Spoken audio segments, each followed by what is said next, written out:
तो आज हम डिस्कस करेंगे बायोट-सैवर्ट लॉ के बारे में। तो बायोट-सैवर्ट लॉ क्या है? बायोट-सैवर्ट लॉ एक स्मॉल करंट कैरिंग एलिमेंट के कारण मैग्नेटिक फील्ड वैल्यू निकालने के लिए यूज किया जाता है। कोई भी करंट एलिमेंट है, उसमें से छोड़ रहा पार्ट अगर हम लें, उसके कारण जो मैग्नेटिक फील्ड होगा उसकी वैल्यू निकालने के लिए बायोट-सैवर्ट लॉ का यूज किया जाता है। अब बायोट-सैवर्ट लॉ को हम लैपलेस लॉ के नाम से भी जानते हैं, लैपलेस लॉ भी इसको बोला जाता है। तो बायोट-सैवर्ट लॉ क्या है? जैसे मान लो एक कोई कंडक्टर है आपके पास, एक्स वाई कुछ भी, इसमें से करंट फ्लो करता है आई। ठीक है भाई, यहां पर एक छोटा सा इसका एलिमेंट मान लेंगे जिसमें से करंट आई है, और इसकी जो लेंथ है वो मान लेंगे डी एल। ठीक है भाई, एक छोटा सा एलिमेंट है, करंट एलिमेंट, जिसमें से करंट फ्लो करता है, उसकी लेंथ है डी एल। इसके कारण हम किसी भी पॉइंट पर मैग्नेटिक फील्ड निकालना चाहें, जैसे ये पॉइंट है पी, इस पे अगर मैग्नेटिक फील्ड निकालना चाहें तो उसके लिए हम बायोट-सैवर्ट लॉ का यूज करते हैं। तो बायोट-सैवर्ट लॉ, फिर मान लो इस पी पॉइंट का जो पोजीशन वेक्टर है स्मॉल एलिमेंट से वो है आर। आर क्या है? इसका पोजीशन वेक्टर है, आर इसकी डिस्टेंस है, पोजीशन वेक्टर है, जो इसके साथ एंगल थीटा बनाती है, स्मॉल एलिमेंट के साथ एंगल बनाती है थीटा। ठीक है, डी एल इसकी लेंथ है, स्मॉल एलिमेंट की लेंथ डी एल है। यहां पर देख लें डी एल स्मॉल एलिमेंट। ठीक है भाई, अकॉर्डिंग टू बायोट-सैवर्ट लॉ, इस स्मॉल एलिमेंट के कारण पी पॉइंट पर जो मैग्नेटिक फील्ड होगा उसकी वैल्यू स्मॉल होगी, उसको हम डीबी से लिखेंगे। और डीबी ये जो है किन किन बातों पे डिपेंड करेगा? डायरेक्टली प्रोपोर्शनल होगा आई के, यानी जितना ज्यादा करंट होगा उतना ज्यादा मैग्नेटिक फील्ड होगा। दूसरा डिपेंड करेगा डीएल के, जो लेंथ है स्मॉल एलिमेंट के, उसके डायरेक्टली प्रोपोर्शनल होगा। तीसरा डिपेंड करेगा साइन ऑफ थीटा।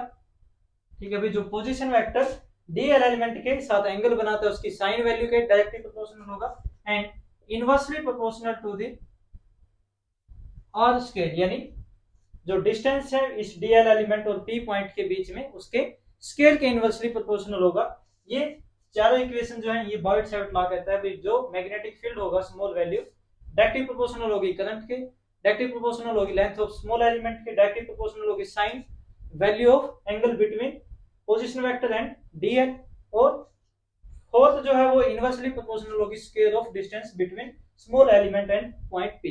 ठीक है भाई, अगर इन सभी इक्वेशंस को कंबाइन कर दिया जाए तो dB is directly proportional to I dl sin theta by r square. इस टाइप से हम इसको लिख सकते हैं। सभी को कंबाइन करेंगे तो क्या आ जाएगा? dB डायरेक्टली प्रोपोर्शनल है किसके? I dl sin theta by r square, directly proportional.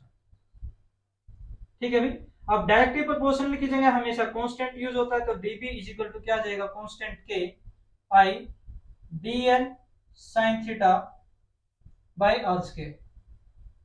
अब ये जो k है ये क्या है? कांस्टेंट है, कांस्टेंट ऑफ प्रोपोर्शनैलिटी, कांस्टेंट है जिसकी वैल्यू डिपेंड करती है, depends on system of units and medium. दो बातों पर ये डिपेंड करती है भाई। यहाँ पर सिस्टम ऑफ यूनिट क्या है? एसआई सिस्टम है या सीजीएस सिस्टम है या फिर एफपीएस सिस्टम है, कौन सा सिस्टम है? फिर दूसरा डिपेंड करती है यहाँ पर मीडियम कौन सा है। इस पी पॉइंट और डीएल एलिमेंट के बीच में एयर है, वैक्यूम है, या कोई लिक्विड है, या कोई और दूसरा मीडियम है, कोई भी मीडियम हो सकता है यहाँ पर। तो डिपेंड करती है किस बात पे? सिस्टम ऑफ यूनिट पे और मीडियम पे डिपेंड करती है। और उसके बाद अगर हम सीजीएस सिस्टम की बात करें फॉर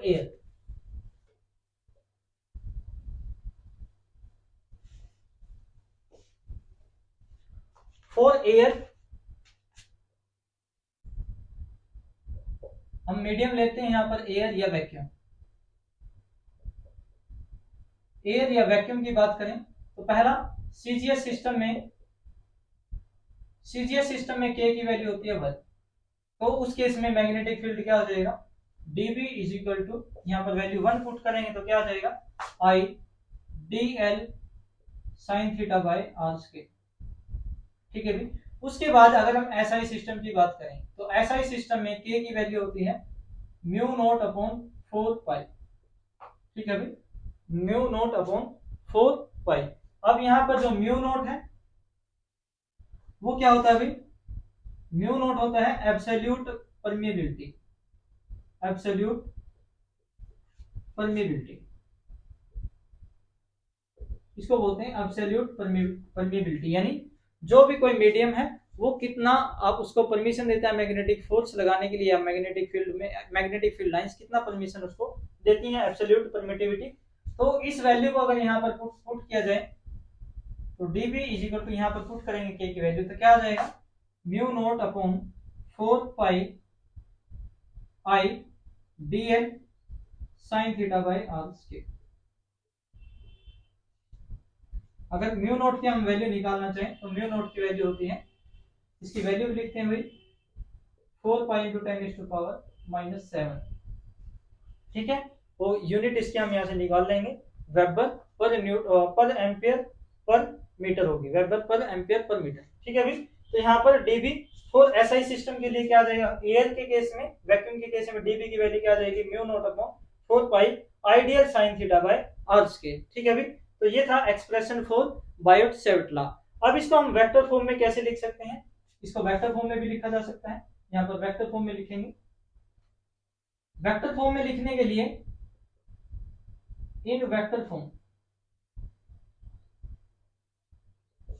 अब यहाँ पर जो आईडीएल है, ये जो आईडीएल है एक वेक्टर क्वांटिटी होती है, इसको स्मॉल करंट एलिमेंट बोलते हैं।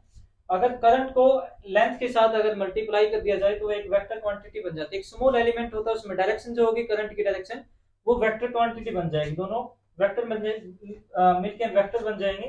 अब अगर इस इक्वेशन को, ये जो इक्वेशन आई है, इसको r से मल्टीप्लाई करें, r से ही डिवाइड करें तो क्या हो जाएगा, ये dB is equal to mu note upon 4 pi I dl sin theta into r divide by r square into r से मल्टीप्लाई किया, r से डिवाइड किया, तो कैसे लिख सकते हैं इसको भाई, dB is equal to mu note upon 4 pi I dl into r sin theta, r को हमने पहले लिख लिया भाई, डिवाइड बाय r क्यूब, नीचे r क्यूब हो जाएगा।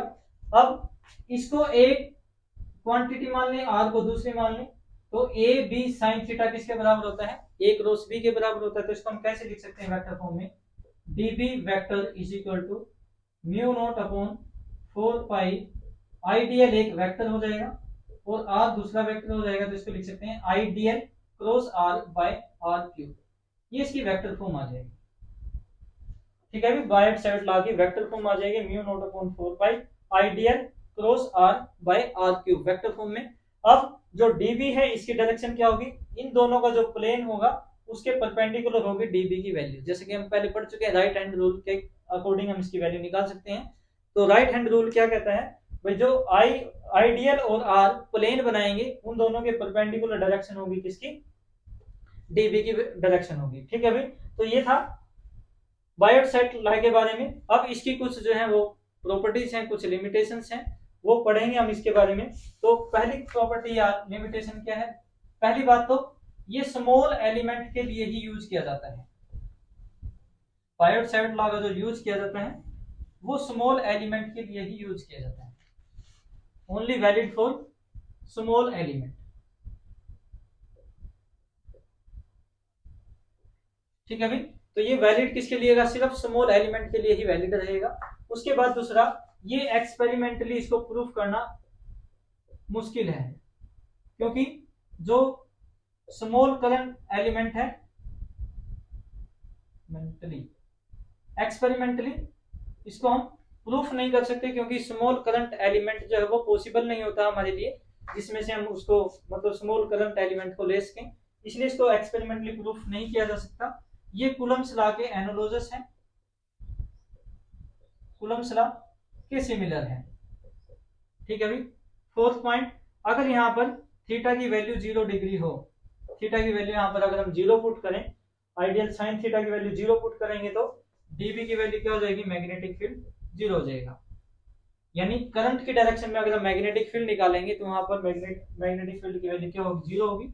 फिफ्थ पॉइंट, अगर theta is equal to 90 degree है तो dB की वैल्यू क्या हो जाएगी, mu note upon 4 pi I dl by r square, जो कि मैक्सिमम वैल्यू होगी, ये इसकी मैक्सिमम वैल्यू होगी। ठीक है भाई, तो ये कुछ पॉइंट्स थे बायोट सावर्ट लॉ के बारे में।